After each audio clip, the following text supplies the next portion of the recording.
People all around the world love to talk about love. They keep discussing it, generation after generation, but they never really get to the heart of it. It's always a bit confusing. Is there a theory of love? Is there a philosophy of love? The undergrad students at Fudan University often ask me, Professor Wang, to give a lecture. I ask them, what do you want me to talk about? And they say, can you talk about the philosophy of love? I tell them, sorry, but that topic doesn't make sense. Philosophy is all about theories, and it can't really capture the essence of love. I give them a simple answer: love is something you feel in your heart, not something you can explain in words. It's something that can only be expressed through emotion, not through language. They kept insisting that I give the lecture. I told them that even if I spoke honestly, it wouldn't be about the philosophy of love. Instead, I would talk about the imaginative world of Chao Shuoqin. I told them to read Dream of the Red Chamber. It's a fantastic book, but its ideas aren't conveyed through concepts. It uses imagery and stories to express them. It explores different aspects of love. The first aspect is that love is about shedding tears. We can call it the tear-repaying concept. Remember the crimson pearl grass and the sentient stone? They're referred to as wood and stone. The grass belongs to the wood category, and love is called the wood and stone predestined bond. It doesn't exist in the real world, so when does it come into the real world? When that stone turns into jade in the human world, the crimson pearl grass, in order to repay the divine stone's care, needs to go to the mortal world, right? How can it repay the kindness of daily watering? There's only one way: if he goes to the mortal world, I'll go with him and repay him with my tears throughout my life. That's why Daiyu is always crying. Every time she cries, she's repaying with tears. When she has depleted all her tears, she can no longer cry, and it's time for her to leave. The first aspect is about repaying tears. It may sound like a mythical story, a kind of fictional tale, but there's profound meaning in it. You only get the ideas from reading the literature. So I was talking to the undergrads at Fudan University, and I asked them if any of them were in a relationship. I figured, hey, it's college, there must be some lovebirds around here. And sure enough, almost everyone raised their hands, except for a few. But then I made the mistake of asking them if they had ever cried in their relationships. Man, did I regret that. I said, so you're all in love, huh? Well, have you ever shed a tear for that special someone? Only 2 people raised their hands, while the rest looked confused or shook their heads. I couldn't help but say, can we really call it love if there haven't been any tears shed? But later, I realized I might have hit them pretty hard with that one. I said, if you read Dream of the Red Chamber, you'd understand. In a true love story, if you've never shed a tear, I'd seriously question it. Because love, at its core, is tragic. It doesn't matter what the specific reasons are that make you cry in a passionate relationship, we won't get into that. In the past, it was easier to understand, with parents opposing and society frowning upon it, you know? So, in those love stories filled with longing and heartache, tears were bound to flow. But nowadays, those kinds of intense, tearful loves are rare, right? If it's still love, there must have been tears shed, for whatever reasons. But a love without tears just can't be called love. The first encounter. And tears. Love is basically a tragedy with a tragic nature. Oh man, this is where Chao Shuoqin really gets into the deep stuff about love. So, let me get this straight, didn't Baoyu and Daiyu first meet at the wrong palace? When Daiyu first showed up at the palace, Baoyu had already heard about having a cousin like her, right? And Daiyu had also heard rumors about this dude in the mansion who seemed like some kind of monster, but she had no idea what he looked like, right? And then, boom, here comes Baoyu, with grandmother Jia right there too, right? He came to see his cousin, and the first thing he blurts out is, "I've seen her before." Baoyu says it out loud, but Daiyu doesn't say anything. But here's the thing, she thought she had actually seen Baoyu before too, she just didn't say it. So when Baoyu says it, grandmother Jia jumps in and goes, "You're talking nonsense again. How could you have seen her? Right?" But the truth is, they hadn't actually seen each other before, but when Baoyu said, "I've seen her," it felt like they had some kind of weird connection or something. Yeah, you got it. In the novel, they had this encounter in the fantasy realm, which made it feel like they've met before. It's just a literary technique, you know? Literature doesn't follow strict theories. It's all about creating stories and letting you experience the magic of true love, where there's this sense of déjà vu. I mean, think about it, there are so many amazing people out there in the world, right? But you only have eyes for that one person. They might not be the most conventionally attractive, but something about them just grabs your heart instantly. That's what we call love at first sight. Nowadays, we're a bit skeptical about it, especially when we tell our kids not to fall in love at first sight. We're worried that basing a marriage solely on that initial spark might lead to mistakes down the line. But hey, love itself often starts with that instant connection. So, what does love at first sight really mean? It's like this feeling of familiarity, where you see your ideal self reflected in their looks, their actions, and their expressions. It's like all those dreams and ideals you've had since childhood and adolescence suddenly come to life when you see them. As you grow up and start experiencing those first romantic feelings, it's like a whole new world opens up. And guess what? That special someone just happens to be among all the other potential love interests out there. When you see them, their smile, their forehead, their whole vibe, they become the embodiment of that ideal image you've always had in your heart. It's like you've known them before, even though you haven't. That's what we mean by a sense of familiarity. Yeah, you got it. If two people fall in love at first sight and end up getting married, we can't say for sure if the marriage will succeed or fail. Maybe it's just fate, you know? But even if the marriage fails, it doesn't mean their initial love was fake. That first step of falling in love at first sight is real. Let me tell you a story from my middle school days, around 7th or 8th grade. It was an interesting time, when we were just starting to experience those first feelings of love. There was this girl in my class who also happened to be my neighbor in the same alley. I later found out that she would always be at a certain spot around 4:30 in the afternoon. So, I started waiting for her there. Back then, boys and girls weren't allowed to have any physical contact, not even passing notes. It could get us into trouble. So, waiting was my only option. If I saw her passing by that day, I would feel content and at peace. If I didn't see her, I would feel restless and continue waiting the next day.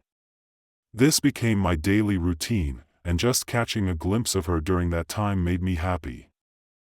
Many years have passed since then, and we've all graduated, right? That place has been demolished, and we've all gone our separate ways, started our own families, right? And then, by chance, we happened to meet again. At that point, there was no need to be cautious about male-female interactions, right? We were old classmates, old neighbors, meeting each other again. We talked and shared our life experiences for about 15 minutes. After talking to her, I realized how ordinary she was. I regretted it afterwards. It would have been better if I hadn't seen her again. In my mind, she would always be that beautiful person, that place where my emotions were invested. But now, that image has crumbled. From this experience, I came to a conclusion: what is love? It's falling in love with your own ideals, and the other person becomes the embodiment of that ideal image. They may not necessarily be that ideal image in reality. If they happen to be, then you are lucky. So, Dream of the Red Chamber is pretty interesting. It can make you cry, and it feels like you've been there before, right? And what else? The first stage of love can be a real pain. Because when you really love each other, and then if you get the chance to be together, you're always feeling like you're not good enough for each other, and you have doubts in your mind, right? You also wonder if the other person is thinking about you all the time, isn't that so? That's exactly how it is with Baoyu and Daiyu. Well, one time during a break in class, this dude comes up to me and goes, "Yo, professor, I've been feeling hella lonely lately." So I'm like, "Are you seeing someone?" And he's like, "Nah, man."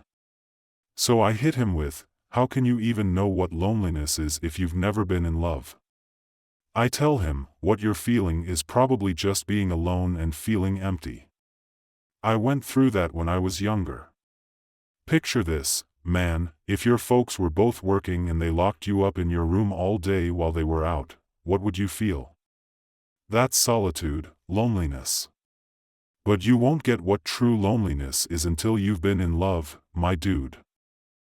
He was like, "Damn, Professor Wang, should I go find myself a boo now?" And I was like, "Nah, man, you can't just force yourself to fall in love." So he's like, "Well, what should I do then?" And I tell him to read Dream of the Red Chamber. And guess what? He actually starts reading it, and after a couple of weeks, during break time, he comes up to me and goes, "Yo, professor, you were right about that Dream of the Red Chamber thing.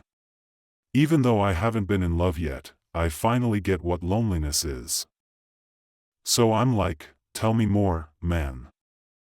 And he's like, "In the Daguan Garden, there are these two characters, Baoyu and Daiyu. They ain't alone or lonely, man. They got their grandma looking out for them, surrounded by a bunch of cousins and maids, always having a good time, drinking and writing poetry. They even started their own poetry society. So, they ain't lonely, but they still feel lonely, you know?" Well, I was like, "Tell me more." And he gave me an example. So, there was this one time when Daiyu and Baoyu had a massive fight. It was so intense that Daiyu grabbed the tassel attached to the jade Baoyu gave her and cut it with scissors. Ouch! That cut really hurt Baoyu's heart.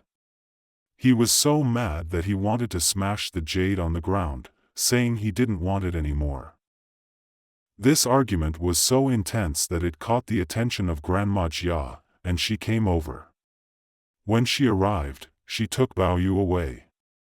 Grandma Jia was also heartbroken because Baoyu and Daiyu were like her own children.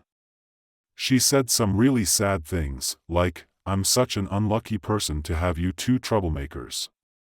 It would be better if I were dead, so I wouldn't have to see or worry about you."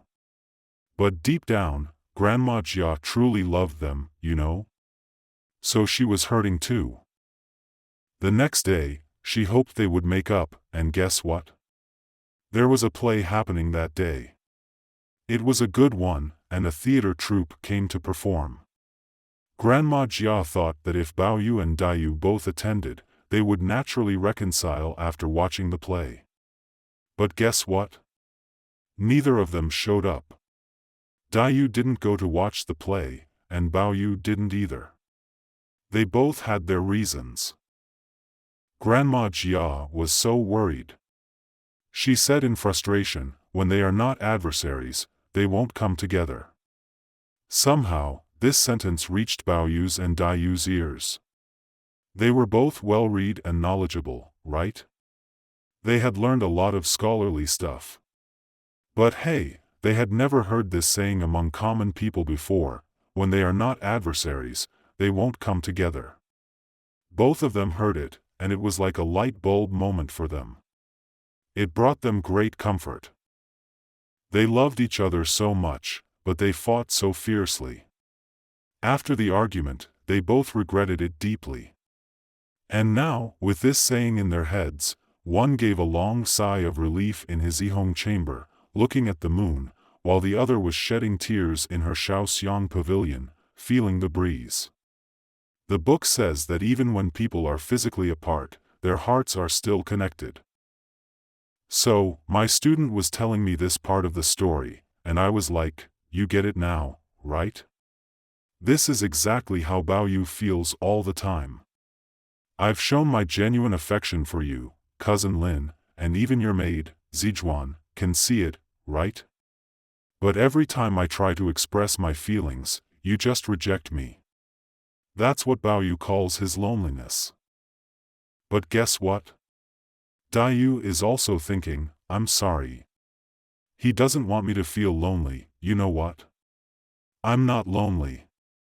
Daiyu is also thinking about the love she has for Baoyu. It's so obvious to Shirin, who's always by your side, isn't it? But it seems like Baoyu doesn't really care. It's like today it's sure Shangyun who shows up, and tomorrow it'll be someone else. Can you believe it? So Daiyu is also on guard and trying to figure things out. In Dream of the Red Chamber, they talk about love, but there's also this idea of having a nemesis in love. Westerners don't seem to emphasize it. They think love is just about saying, I love you, with one person loving the other. But for Chinese people, it's more complicated. It's like saying, you, my nemesis, you, who drive me crazy. Is that what love is all about? It brings both pain and happiness, right? Our relationship is something I can't let go of, and it has its own unique flavor, right? So, in this kind of relationship, these words are spoken. It's about the relationship itself, the essence of this relationship, not just one person loving another. The way Europeans think and talk about life is different from how Chinese people do it. Let me give you an example. What's the ultimate goal of love? Marriage, right? And what does marriage mean? When love reaches its peak, it's ready to change completely. Getting married isn't just a continuation of love, it's like a whole new kind of emotion. It's affection, but it's not just simple affection, because parental affection is usually based on blood relations, right? The bond between husband and wife isn't based on blood relations. Chinese people have a word for this. Do you know what it is? Inai. I've always thought that in any European language, you can't find a word that can translate inai. They don't have this word, which shows that it's not emphasized from their thinking. Chinese people understand this principle. What does inai mean? It means sharing a common destiny. It's different from the love before, which is like being in a romantic setting, speaking softly and holding hands. After marriage, do you still hold hands and stroll every day? It's not possible. You face the realities of life. So, what needs to happen to this emotion? It needs a paradigm transformation, right? And what does it need to successfully transform into? Only the Chinese language can express it, inai. If the transformation fails, then it's a failure. Inai and love are not of the same value, but they are equally important. This is just a casual discussion. We know that Dream of the Red Chamber was the first literary work to showcase love in this way.